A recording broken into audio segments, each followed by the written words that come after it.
It was just after the angel had left. The sun was low on the horizon, casting long golden shadows across the walls of the small stone home in Nazareth.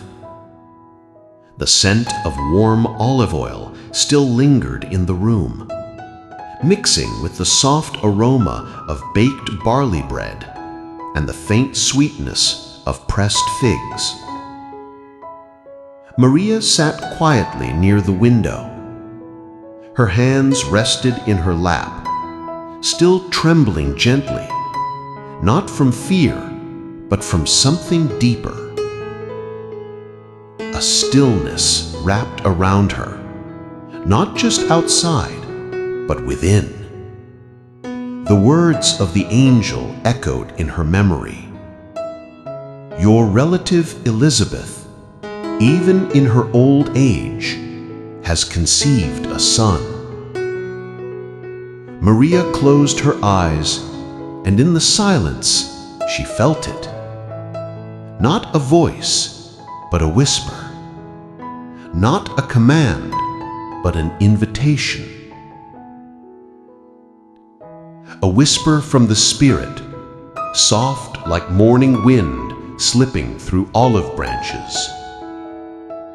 It stirred something inside her, a gentle longing, a pull toward the hills of Judea, toward Elizabeth.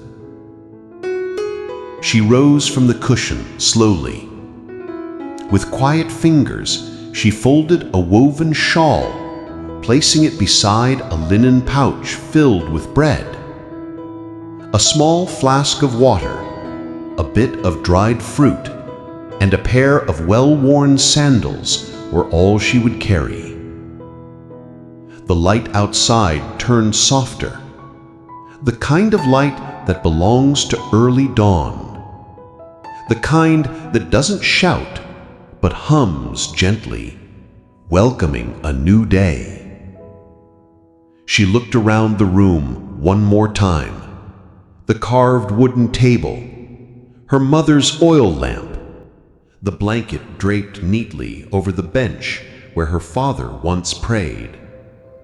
And then, without sound or ceremony, Maria bowed her head, placing her palm gently over her chest. Fiat. A single word, a heart laid open, a soul that said yes. The rooster crowed in the distance. Somewhere nearby, a woman was lighting her cooking fire. Nazareth was waking up. But Maria was already awake in a different way. She stepped outside. The air was cool on her skin, the scent of damp earth clinging to her sandals. The road ahead curved softly out of sight, stretching across valleys and hills. But she didn't need to know every turn. She just needed to walk. With each step, she carried a mystery, a child yet unseen, a promise yet to unfold, and a faith that had just begun to bloom. So she walked, past fields of fig trees and olive groves, past still sleeping houses and barking dogs, and into the wide, holy hush of morning. Her journey, the one whispered by the Spirit, had begun. In the quiet breath of early morning, Maria stepped onto the path that would lead her into the sacred hills, where a deeper calling awaited. The sun had just risen above the hills. A soft mist clung to the olive branches, turning each leaf into a glimmering, silver-green whisper. The narrow road curled through the landscape, worn smooth by centuries of footsteps. It wound its way between fields of barley and figs, past wildflowers and shepherd's paths that only the locals knew by heart. Maria walked alone, but not lonely. Each step felt guided, not by force, but by a gentle, loving pull. Birdsong floated above her. The grass along the road bowed gently, as if acknowledging her quiet passage. And the wind sang like a blessing, soft and steady, like a psalm from heaven. She paused now and then to sip from her water flask, to touch the bark of an old fig tree, or to listen to the wind rustling across the stones. This was no ordinary journey. She was carrying something now, something no one else could see, a secret, a beginning, a promise planted within her. As she neared the foot of a hill, she saw an old man with a crooked staff. He stood by a low stone wall, surrounded by sheep nibbling at wild thyme. He looked up, his eyes crinkling with kindness. "Blessings on your steps, daughter," he said, offering her a small clay cup of cool water. She bowed gently, accepting the cup with both hands. They sat together on a flat rock under an almond tree. The shepherd told her a story his grandfather once told him, a story of a promise made long ago to Abraham that through faith God would bless the world. Maria listened.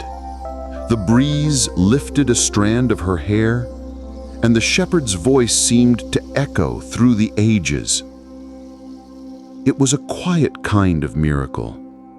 Two strangers, one ancient story, and a sacred pause in the journey.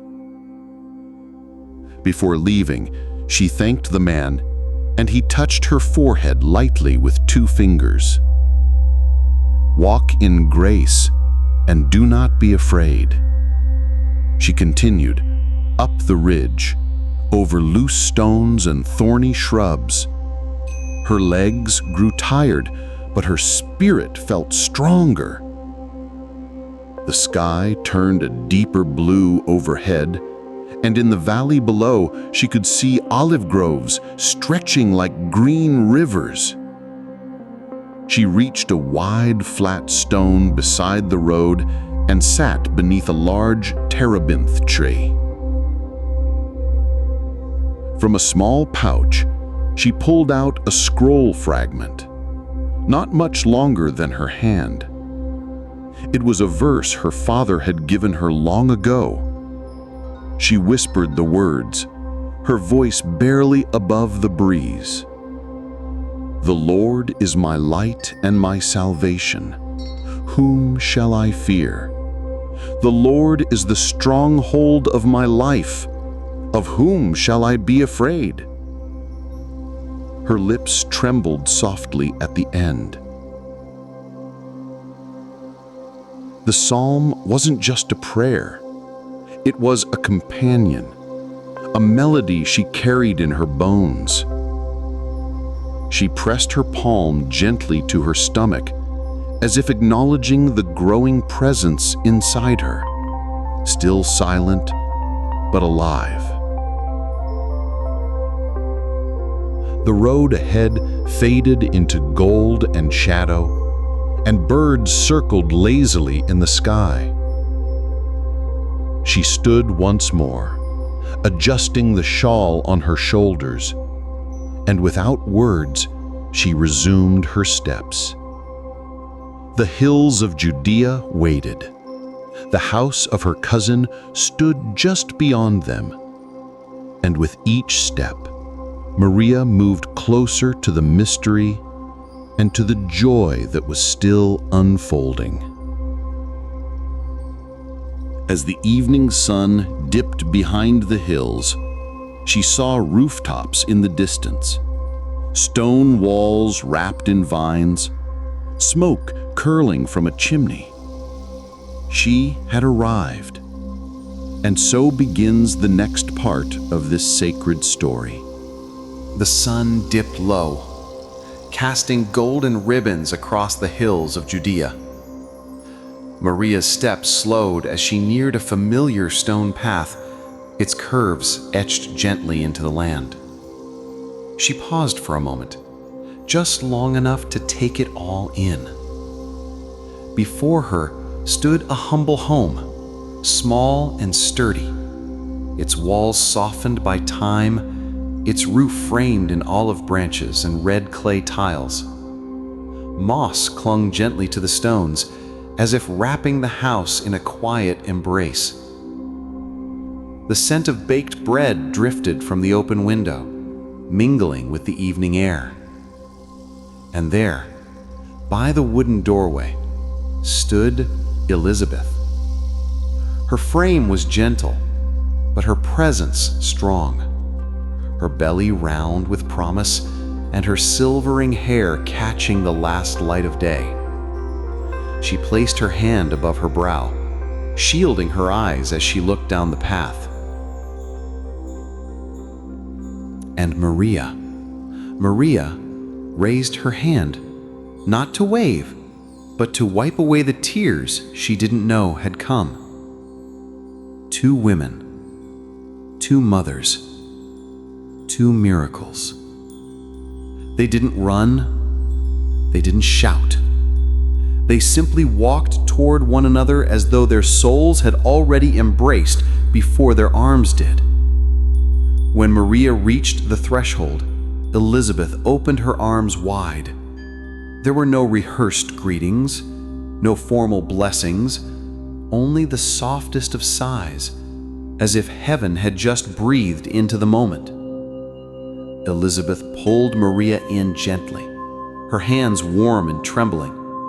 They stood for a long while, heads resting on each other's shoulders, breathing the same sacred air.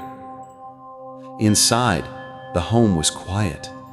A single clay lamp flickered in the corner. A loaf of warm bread rested on a linen cloth, and in the distance, the soft murmur of water flowed from the garden stream. The space was small, but holy. The wooden beams above their heads held stories older than either of them. Maria noticed the worn mat by the doorway, the carved olive wood spoon resting near the clay bowl, and the simple herbs drying from the ceiling. Sage, thyme, rosemary. It felt like stepping into a memory she'd never lived, but one that lived inside her all the same. They sat on a bench near the window. The late sunlight painted their faces with gold. Elizabeth took Maria's hand, their fingers intertwining as naturally as roots beneath the soil. "You are glowing, child," Elizabeth whispered. Someone lives within you." Maria didn't speak, not yet. Words would come later. For now, there was only presence, only breath, only the stillness that follows when 2 hearts meet in shared mystery. The door creaked as the evening wind brushed it open just slightly, like an unseen hand inviting the Holy Spirit inside. Somewhere behind the house, a nightbird began to sing. Maria leaned back against the wall, feeling its cool strength behind her. She had traveled far, but this was a different kind of arrival. A sacred pause, a breath held between heaven and earth. This was the house of expectation, not because of its walls or doors, but because of the hearts within it, beating with quiet, obedient hope. And somewhere deep within Elizabeth's womb, a child stirred. But that part of the story was just beginning to unfold. As the first stars appeared above Judea, something began to move, not just in the heavens, but within. The story was far from over. In fact, it was only beginning. Let us now follow the joy that leapt in secret. The room was still, but something holy was stirring.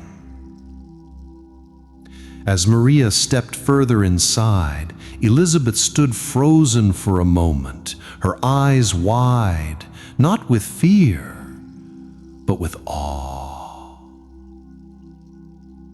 Then, suddenly, like thunder wrapped in silk, Elizabeth cried out, "Blessed are you among women, and blessed is the child you will bear." The words seemed to bounce off the stone walls, then melt into the very air, as if heaven had echoed her voice. Maria stopped, tears instantly welling up in her eyes. She hadn't even spoken yet, but Elizabeth knew. Elizabeth placed both hands gently on her belly and gasped, a soft, holy gasp that turned into laughter. "The baby leapt," she whispered. "He leapt inside me the moment I heard your voice." Her eyes filled with tears too, but not the kind that come from sadness. These were the tears of joy that come when the soul recognizes something sacred. Maria walked slowly to her, heart pounding, feet barely touching the ground. They embraced again, but this time it was more than physical. It was the meeting of stories, of wombs carrying promises, of spirits bowing before mystery. They sat together on a low bench, hands clasped, foreheads touching. Elizabeth broke the silence, her voice now a reverent whisper. "How is it granted to me that the mother of my Lord should come to me?" Maria couldn't find words. Her breath caught in her chest, her heart ached with sweetness too deep for speech. She had believed, yes, but to be seen, to be affirmed, to be known, that was another kind of miracle. The baby within Elizabeth stirred again, a holy flutter, as if dancing to an invisible melody. They began to cry, but not from sorrow. They cried because joy had nowhere else to go but out through their eyes. They laughed too, not because anything was funny, but because the presence of God was simply too much to contain. Elizabeth spoke again, her hands resting on her belly like a prayer. "I've waited my whole life for this child," she said. "Years of silence, of longing, of wondering if God still saw me." She paused, gazing at Maria with softness. "But when I least expected it, he answered. He answered not just with a child, but with you, with your visit, with your voice, with the child you now carry." Maria wiped her cheeks with the back of her sleeve, eyes shimmering like the stars outside. In that quiet room, the two women sat in stillness, no longer strangers, but sisters in the story God was writing. The oil lamp flickered gently. Outside, a breeze rustled the leaves. The earth seemed to breathe alongside them. Elizabeth laid her head on Maria's shoulder. Maria rested hers against Elizabeth's crown of silver. And for a long time, neither spoke. There was nothing left to say that hadn't already been spoken by the leaping child, the joyful tears, the trembling breath. And yet, something within Maria began to rise. A sound, a song, a glory too full to stay silent. And as the night deepened, Maria opened her lips to pour out her heart in one of the most sacred songs the world would ever hear. The sun was low in the sky, casting a golden hue over the hills of Judea. The garden behind Zechariah's house glowed with evening light, quiet, tender, sacred. Maria stepped out, her shawl brushing gently against the wooden frame of the doorway. The birds were singing soft, sleepy notes. A gentle breeze moved the olive branches, and the scent of rosemary filled the warm air. Maria paused. She took in the stillness, not the kind of silence that feels empty, but the kind that feels full of something holy, something waiting. She closed her eyes, and in the quiet of her soul, something rose. Not from her mind, not from her memory, but from that sacred place where spirit meets spirit. And then she opened her mouth, and the words flowed out like a gentle river. My soul magnifies the Lord, and my spirit rejoices in God my Savior. The sound hung in the air like incense, rising slowly toward heaven. Elizabeth, standing just inside the doorway, froze. She didn't move. She didn't speak. She just listened, as if standing in a temple, as if hearing the voice of prophecy wrapped in song. Maria continued, her voice growing steadier, each word laced with awe. For he has looked with favor on the lowliness of his servant. Surely from now on, all generations will call me blessed. She turned her face slightly upward, as if speaking to the very sky. For the Mighty One has done great things for me, and holy is his name. The words were not merely poetry. They were truth, shaped in the fire of surrender and poured out in reverence. Maria's voice deepened slightly, not in volume, but in strength. His mercy is for those who fear him from generation to generation. He has shown strength with his arm. He has scattered the proud in the thoughts of their hearts. The wind picked up, softly stirring the leaves, as if even nature bowed in agreement. Maria walked slowly along the edge of the garden, her hands open at her sides. She was not performing. She was testifying. He has brought down the powerful from their thrones and lifted up the lowly. He has filled the hungry with good things and sent the rich away empty. Elizabeth placed her hand on the doorframe, tears in her eyes, not from sorrow, but from the sheer weight of beauty.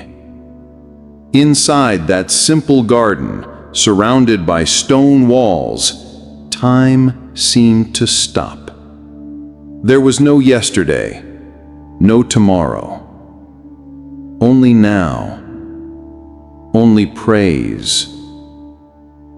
Maria knelt by a patch of time, and her voice softened again. He has helped his servant Israel in remembrance of his mercy, according to the promise he made to our ancestors, to Abraham, and to his descendants forever. Then, silence.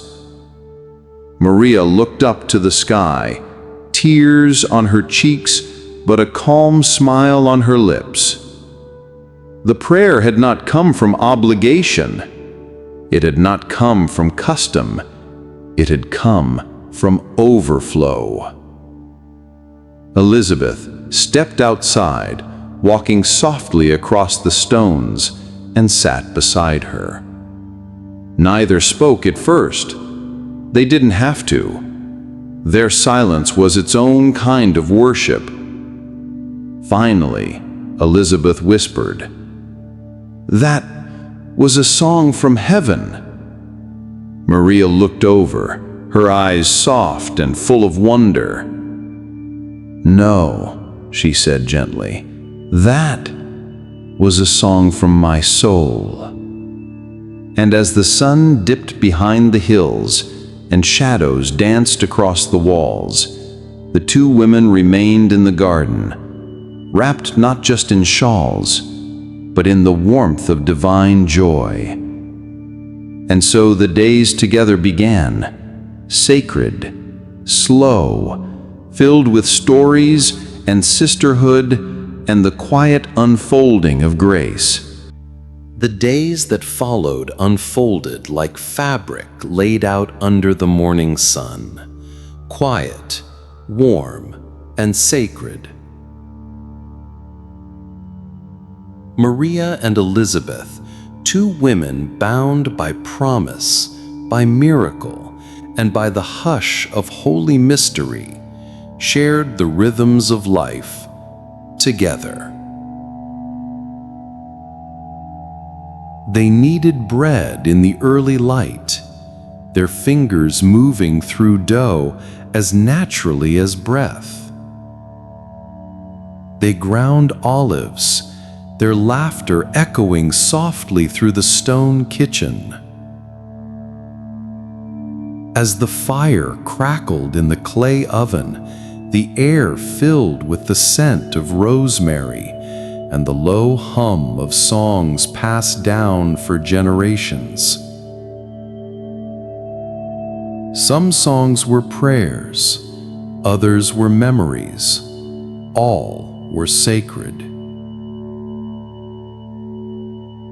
One morning, as golden light filtered through the wooden shutters, Maria sat by the hearth, her hands wrapped around a warm clay cup. Her voice, soft but steady, broke the silence. Joseph, he prays with his eyes closed so tightly, as if trying to see something no one else can. Elizabeth smiled, stirring a pot with gentle hands. He will understand, child. Love opens ears that fear cannot close. Maria looked down, her fingers tracing the rim of her cup. I believe he will, even if it takes time. Outside, the garden whispered in the wind. Leaves rustled like silk robes brushing temple floors. Later, as they laid linen across sun-warmed stones, Elizabeth paused.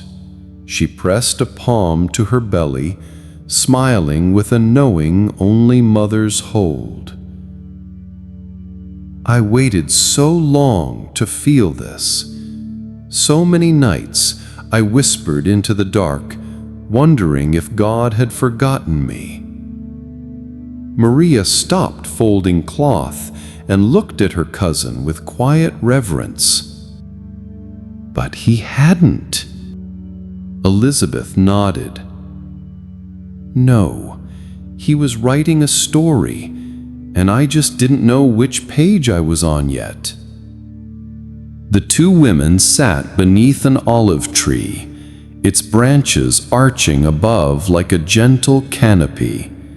Birds chirped nearby, not loudly, but enough to remind them the world was still turning.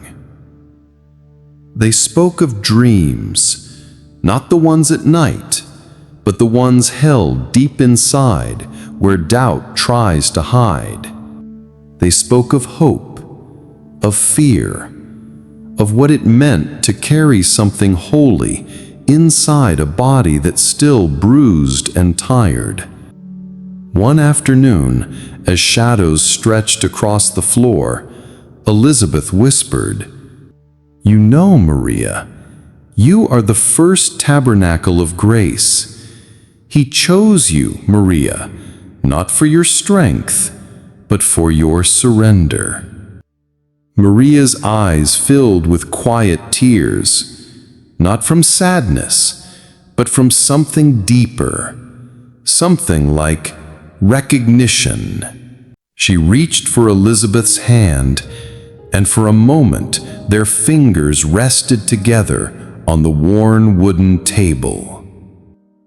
Two hearts, two wombs, two promises. The lamp oil flickered as dusk began its slow descent. The smell of stew filled the room, and still no one rushed. The bond between Maria and Elizabeth was not one born of mere family, but of faith, of waiting, of knowing that even silence can carry sacred things. And though no one else would see these hours or hear the whispered prayers in that quiet home, heaven was watching, listening, smiling. And as night fell upon the hills of Judea, two women sat side by side in candlelight, their bellies full of life, their hearts full of grace, their sisterhood woven together by the very breath of God. The morning was still, the kind of stillness that wraps itself around a quiet house before the world fully wakes. In the stone kitchen, smoke curled up from the clay hearth. A pot simmered low, warm, earthy, familiar. Elizabeth stood near the fire, hands busy with a bundle of dried herbs, lavender, thyme, a touch of rosemary. She tied it with a worn piece of linen and pressed it gently into Maria's palms. For rest and for strength. Maria's eyes glistened, but she didn't speak. Neither did Elizabeth. Some goodbyes don't need words, just presence, just breath, just time stretched long in a final embrace. They held each other tightly, swaying ever so slightly like olive branches in the early breeze. Their hearts said the thing that lips could not. We met for this moment, to carry it with us, forever. Elizabeth pulled back, placed her weathered hand on Maria's belly, and closed her eyes. "Go in peace, bearer of light." Maria nodded, tucking the herb bundle into her satchel. Her fingers lingered on the edge of the table, on the worn wood she had come to know. Then she stepped toward the doorway, where dawn had already begun its quiet work. Outside, the hills were veiled in morning mist. The stone path shimmered with dew. Birdsong carried across the valley like soft harp strings. Maria turned once, just once, to look back. Elizabeth was there, standing in the doorway, bathed in golden light. One hand rested gently on her belly, the other pressed to her heart. She did not wave. She did not call out. She simply watched, blessing without words. And Maria, though her feet moved forward, carried that gaze with her, tucked it beside her faith, between hope and promise. The road ahead curved into the hills, wrapped in fog and mystery. But Maria's steps did not falter. Her heart had seen the shape of light, and it was enough. Two women, two wombs filled with wonder, two stories now walking in different directions, but never apart. And so the visitation ended, but its echo lingered in the hills of Judea. In the space between them, a sacred silence remained, woven from courage, faith, and the soft threads of sisterhood. Nazareth again. The same hills, the same stones along the path, the same breeze that smelled of olive and dust. But nothing was the same. Maria's feet stepped over familiar ground, and yet her spirit moved through new terrain. She had seen joy wrapped in silver hair. She had heard the cry of unborn prophets. She had spoken praise that stirred the heavens. Now the town stirred in the heat of the afternoon. Children's laughter echoed in alleyways. Fishermen mended nets. Someone baked bread with cinnamon. Maria passed through it all like a soul carrying sacred light. She reached her small home, pushed open the door, set her satchel down, and looked around as if noticing it all for the first time. At the window, she sat with her knees drawn close, hands resting on her belly. It was quiet now, but not empty. She closed her eyes, ran her thumb slowly across the hem of her garment, the same one she wore in Judea. A whisper came unbidden. El Shaddai, who lifts the lowly, who fills the hungry with good things. Outside, a bird called out, the breeze rustled fig leaves. But inside her heart, there echoed a different sound. Elizabeth's laughter, the soft gasp of recognition, the warmth of shared prayer in a sunlit room. Maria breathed in deeply. That season had passed, but something eternal had begun. She looked down once more and smiled, as if speaking not to herself, but to the life within. There are meetings that don't end. They echo through wombs and rise again as gospels. And the house grew still again, not with silence, but with sacred waiting.